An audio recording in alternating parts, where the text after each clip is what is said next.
cedo a palavra, pelo tempo também de 15 minutos, ao senhor Hermes Rodrigues Neri, que é presidente da Associação Pró-Vida e Pró-Família.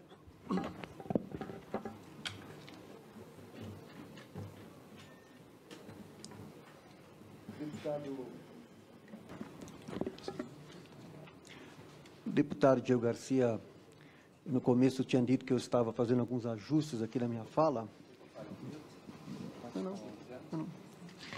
E então o deputado Diego Garcia, eu estava conversando com ele há pouco, que eu estava fazendo alguns ajustes por causa do tempo, mas ele disse que eu posso abordar a primeira parte da minha exposição nesse momento, e depois nós voltaremos num outro momento em que eu vou concluir a parte política.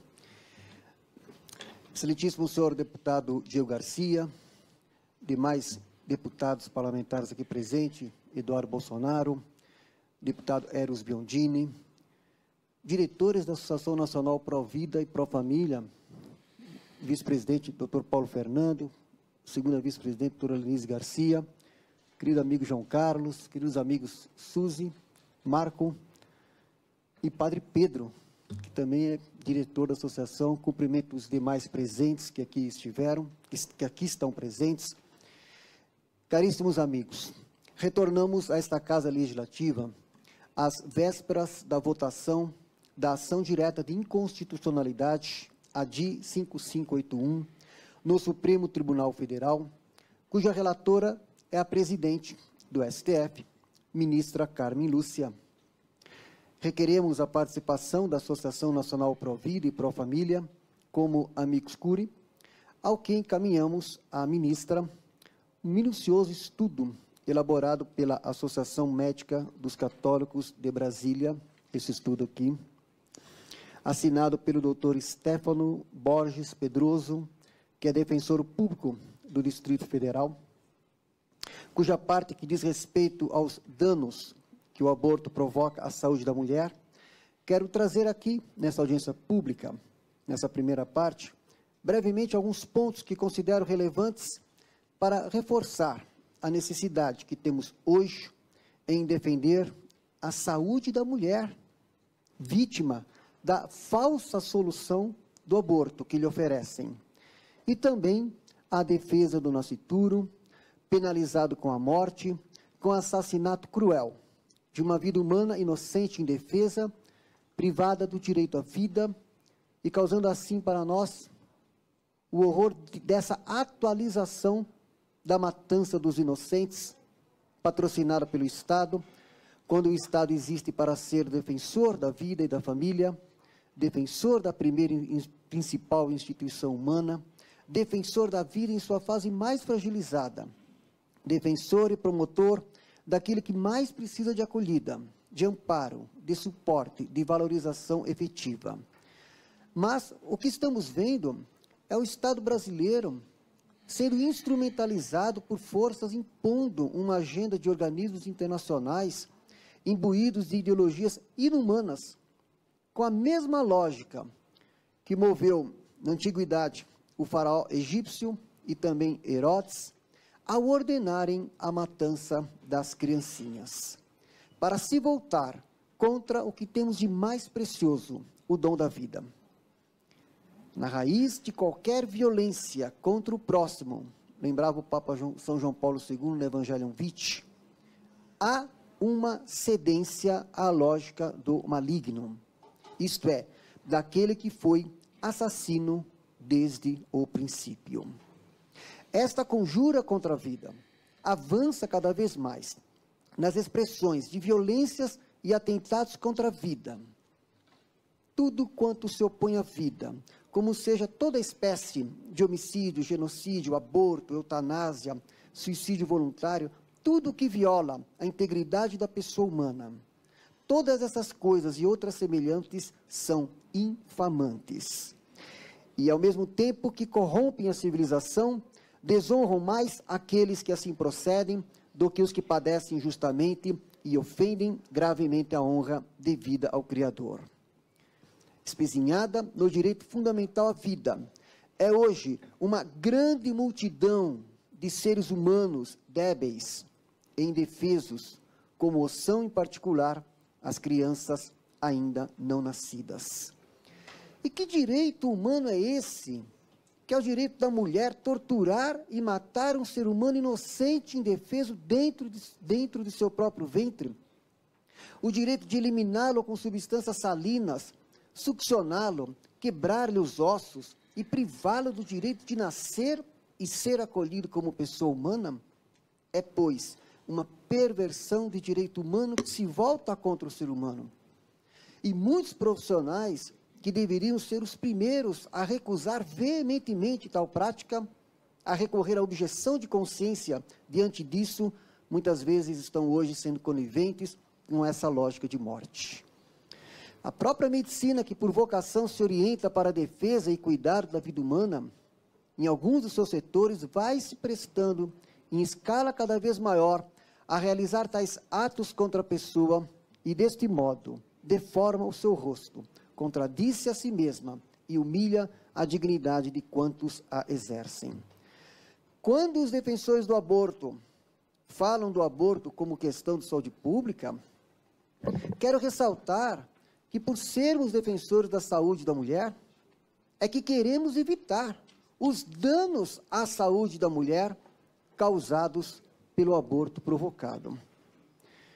Nesse estudo, elaborado pela Associação dos Médicos Católicos de Brasília, destaca os argumentos contraditórios, inconstitucionais e eticamente inaceitáveis da ADI, acumulada com a DPF, requerida pela Associação Nacional dos Defensores Públicos, ANADEP, que pleiteia ao STF a descriminalização do aborto quando feito por gestantes infectadas pelo vírus Zika, nos casos de síndrome congênita, causada pelo vírus de Zika.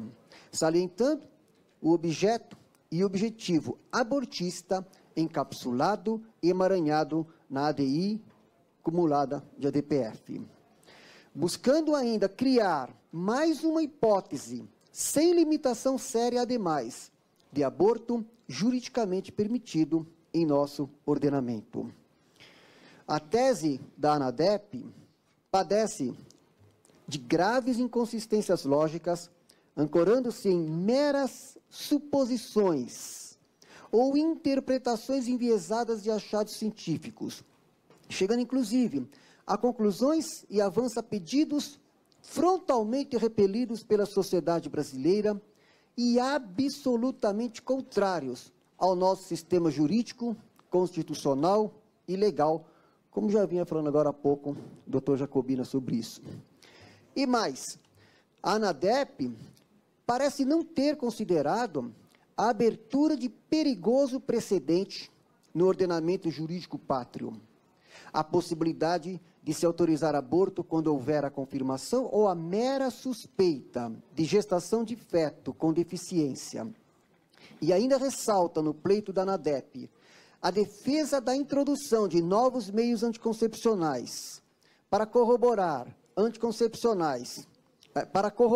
a atual política fracassada que tenta assegurar o direito ao planejamento familiar e, o mais grave, a defesa do aborto em qualquer situação de infecção materna por zika virose, apoiado ou não em exames comprobatórios da infecção materna, constatado ou não a existência real de risco para o feto, verificado ou não a presença de anomalias fetais.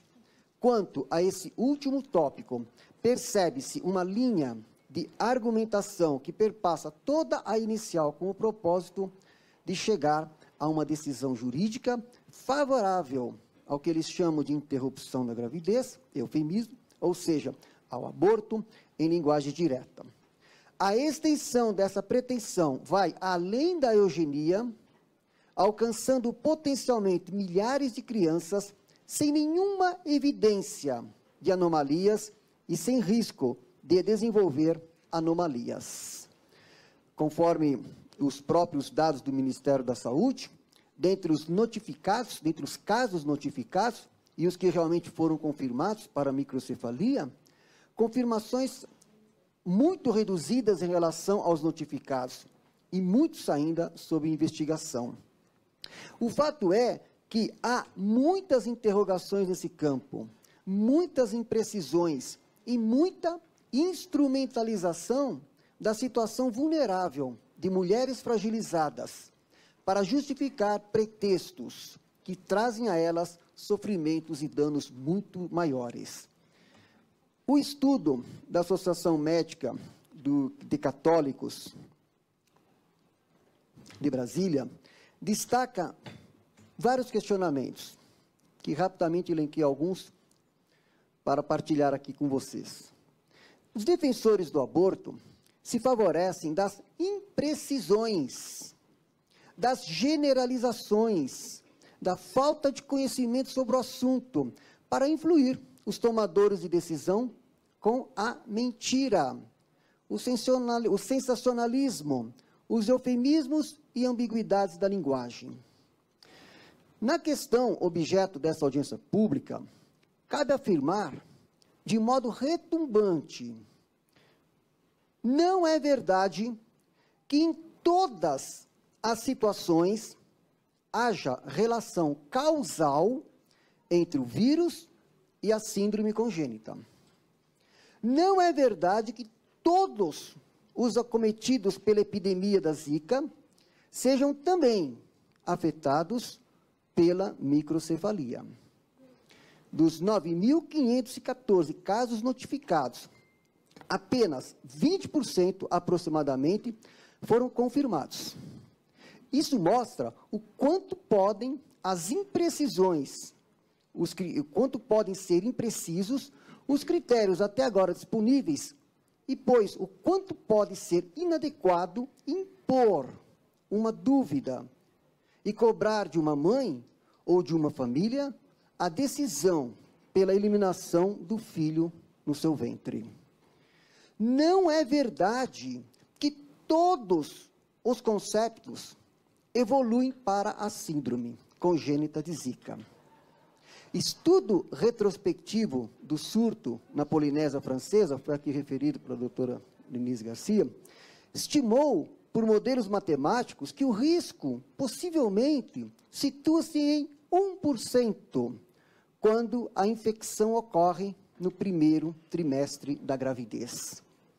Não é verdade que todos os conceitos cujas mães foram acometidas pela Zika virose nasçam com microcefalia. Muitas crianças nascem sem problemas, mesmo quando a mãe comprovadamente sofre a infecção por Zika virose na gravidez. Portanto, a associação entre a gravidez e a síndrome congênita de Zika não pode ser vista como uma fatalidade. Não é verdade que oferecer à mulher a falsa solução do aborto significa estarem preocupados com a sua saúde. Isto é absurdamente inverídico. É mentira dizer que se quer o bem das mulheres, induzindo-as ao aborto. Um estudo que analisou 36 artigos científicos destacou que 13 artigos mostraram um risco evidente de pelo menos um dos transtornos mentais. Os mais citados foram a depressão, transtornos de ansiedade, incluindo síndrome de estresse pós-traumático e abuso de drogas, relatados no grupo de mulheres que provocou o aborto em relação às mulheres que tiveram parto. Ou ainda, analisando 22 estudos sobre aborto e saúde mental, Coleman encontrou que as mulheres que se submeteram ao aborto apresentaram um aumento de 81% de risco de problemas em saúde mental e que aproximadamente 10% da incidência de problemas em saúde mental demonstrou-se atribuível ao aborto. E mais, um estudo recente do Colégio Americano de Pediatras alerta para os efeitos adversos de um aborto induzido, independente da motivação para a sua realização. Em relação à saúde mental, a publicação cita estudos na Califórnia e na Finlândia que demonstraram que a taxa de suicídios em mulheres nos anos subsequentes à realização de um aborto foi de 2,5 a 7 vezes mais alta do que nas mulheres que tiveram parto. Não é verdade que todas as mulheres em situações de vulnerabilidade, pobreza, doença, etc., queiram abortar. Muito pelo contrário, a grande maioria delas querem ser mães. Não abrem mão da maternidade, mesmo nas circunstâncias mais difíceis, como vimos agora, exibido aqui no vídeo apresentado. O que elas querem é apoio para que elas assumam a sua maternidade e sejam mães, e de modo algum matem os seus filhos. As gestantes pesquisadas, nesses casos, se elas consideravam o aborto como opção, se em algum momento da gestação a consideraram a hipótese de abortar, inclusive perguntando-se por qual método para se checar a confiabilidade da resposta, em relação aos resultados. Por exemplo, 1.057 gestantes completaram a entrevista, das quais 755, 73% delas não consideravam abortar. 142, 14%, consideravam a hipótese de abortar. E 140, 14%, tentaram o abortamento. Nessa pesquisa. Diante de tantos estudos, pesquisas, estatísticas, etc., com a evidência dos fatos, podemos indagar. Como o aborto poderia ser a melhor solução para a mulher? Se os estudos comprovam, por exemplo, o maior número de mulheres com casos de depressão pós-parto, se comparado com o grupo de mulheres que não consideraram a hipótese de abortar. Como o aborto poderia ser a melhor solução, como propõe a ANADEP, se os seus efeitos e danos psicológicos tendem a ser mais severos do ponto de vista psíquico, se comparado com o pleno desenvolvimento da gestação. Diante dessa lógica de morte, dessa avalanche de ações e decisões contra a vida, nos indagamos clamorosamente: quem defenderá o indefeso? A criança concebida, vítima de tão cruenta violência, e também quem defenderá as mulheres indefesas, vítimas da desinformação, da pobreza e da maldade, daqueles que lucram com o aborto, daqueles que nada estão preocupados com a saúde da mulher. Portanto, exortamos, apelamos clementemente que a ministra, relatora da ADI 5581, presidente do Supremo Tribunal Federal, não decida contra a vida indefesa da criança inocente no ventre materno e das mulheres também indefesas. Nesse sentido, conclamamos a cada parlamentar que aqui está, nessa Casa Legislativa, fazendo apelo para deter o ativismo judicial do STF, deter a agenda abortista, que é uma agenda antivida, antifamília e anticristã, para aprovar a PEC pela vida, pelo bem de todos. Fico aqui, então, nessa minha primeira exposição, agradeço ao deputado, a todos os demais, e, num outro momento, tratarei, se for possível, de uma questão política sobre essa temática. Muito obrigado. Bom, depois eu vou publicar aqui essa minha exposição na íntegra. Fiz mais um corte aqui, mas vou pelo menos destacar mais alguns pontos que eu acho relevantes. Eu já tinha dito isso no começo do ano, de que o governo brasileiro e as ONGs financiadas por fundações internacionais que promovem o aborto se mobilizaram para repetir o que ocorreu em 2012, quando o STF despenalizou o aborto em casos de anencefalia com a ADPF 54. Na época, durante a votação da referida ADPF, já se dizia: está aberta a porta para a legalização do aborto no Brasil, via judiciária, de modo sutil, sofisticado, gradual e por etapas. E é o que estamos vendo hoje, com os fatos confirmando essa realidade. E tal estratégia, como vimos na ADI 5581, cuja requerente é a ANADEP, visa alargar a agenda abortista no país e disseminar ainda mais a mentalidade contraceptiva com as sutilezas já conhecidas, induzindo a população a aceitar o aborto nesses casos, preparando assim as condições para que lá na frente o aborto seja reconhecido, inclusive, como direito humano. Vejam que a professora Flávia Piovesan, que é hoje secretária nacional dos direitos humanos, está ligada a esses organismos e defende o aborto como direito humano. Ontem, o STF autorizou matar os bebês anencéfalos. Hoje, poderão fazer o mesmo com os casos de microcefalia. Amanhã serão outras categorias. São, portanto, precedentes perigosos a favorecer um totalitarismo que vitimará os mais fragilizados da sociedade. Quis o Constituinte incluir como cláusula pétrea, no artigo 5º, a inviolabilidade da vida humana. Mas há aí uma omissão, ao não explicitar o desde quando deve-se garantir a inviolabilidade da vida humana. E por causa dessa omissão, o então ministro Carlos Aires Brito, em seu voto de 5 de março de 2008, ao justificar o uso de embriões humanos fecundados para fins de pesquisa científica, abriu-se lá o primeiro precedente, a porta aberta para a legalização do aborto, por etapas. Ele não reconheceu o embrião humano fecundado como pessoa, com justificativa, ancorada no positivismo jurídico de Hans Kelsen, que via as questões do direito como problemas de técnica social e não moral. Daí a brecha para decisões imbuídas por uma ideologia que destrói a humanidade.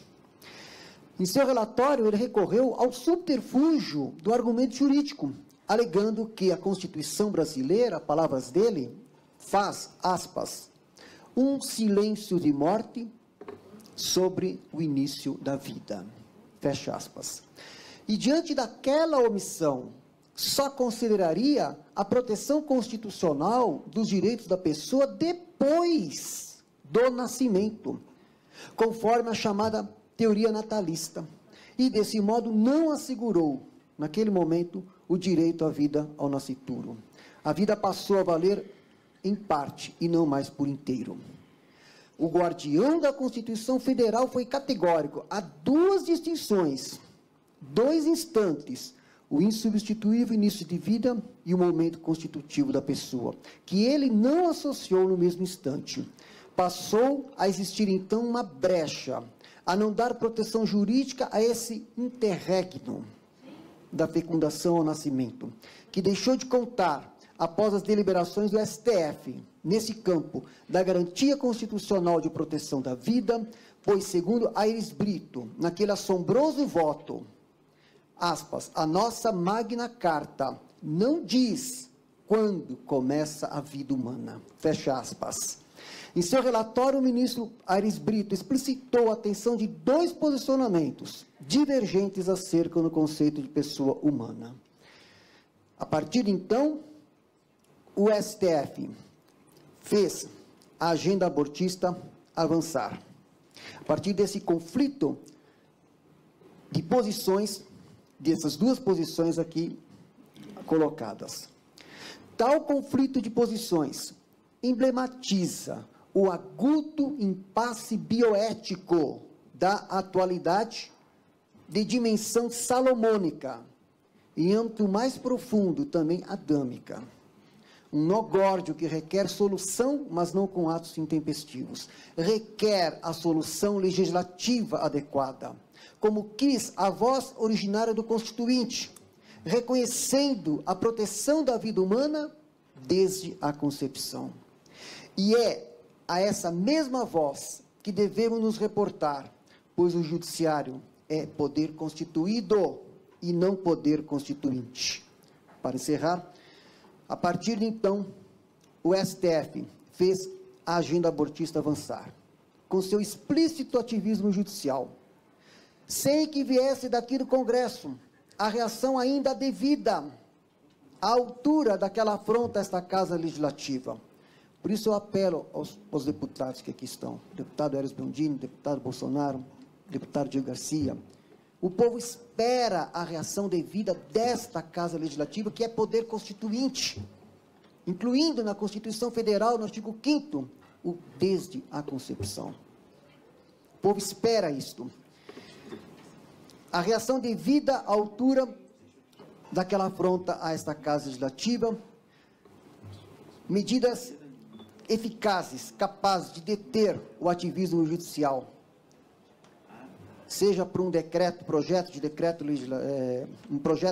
legislativo, para proteger o legislativo de tal ingerência por parte do STF, ou ainda a aprovação do PL 4754, 2016, que tipifica crime de responsabilidade dos ministros do Supremo Tribunal Federal, a usurpação de competência do Poder Legislativo ou do Poder Executivo, e outras iniciativas também que o povo brasileiro espera vir dessa casa, também para que avance essas iniciativas, como a aprovação do Estatuto do Nascituro, a própria CPI do aborto, etc. Por isso, requeremos insistentemente aos parlamentares, tanto da Câmara quanto do Senado, para que priorizem a PEC pela vida, para que não haja mais essa omissão constitucional, para fazer assim com que o STF detenha o STF no avanço da agenda abortista. Muito obrigado.